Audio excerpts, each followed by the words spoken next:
C'est de plus en plus compliqué. Un aéroport, ça s'accroît, ça grandit et ça accueille de plus en plus d'avions et encore plus de passagers. Aujourd'hui, pour la première fois en 2014, on a dû refuser à certaines compagnies aériennes d'opérer des vols le samedi ou le dimanche en été puisqu'on utilisait tous les créneaux disponibles.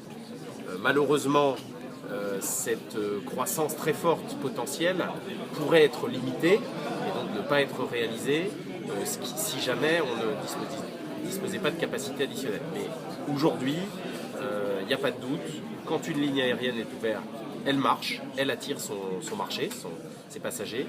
Et la force de Nantes aujourd'hui, métropole européenne, c'est que des liaisons directes avec de nombreuses villes européennes se développent.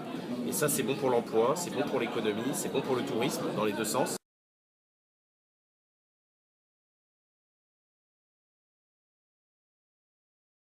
Un concessionnaire, ça met en œuvre les décisions de son concédant.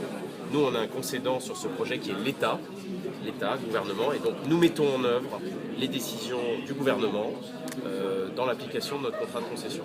Donc on n'a pas à en penser ou à les commenter, on les met en œuvre. Un concessionnaire, ça n'est pas un rentier, c'est quelqu'un de très actif, de très dynamique. Il y a des équipes que je tiens à saluer sur cette plateforme qui d'abord se battent pour créer des lignes, c'est leur métier, c'est leur devoir pour le territoire, qui se battent aussi pour que la qualité d'accueil des passagers soit bonne, malgré les contraintes physiques du site qui sont de plus en plus fortes.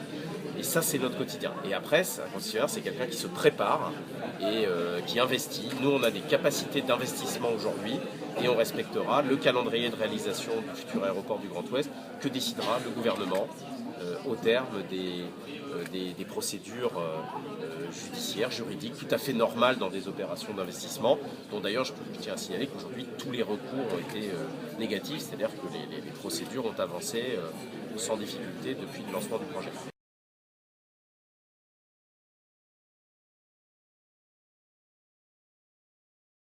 C'est techniquement tout à fait possible puisque nos capacités d'investissement sont là. Ça permettrait d'ailleurs de créer beaucoup d'emplois au démarrage du projet et également que les procédures amont que nous avons réalisées permettent de démarrer dès que la décision publique suite au recours le permet.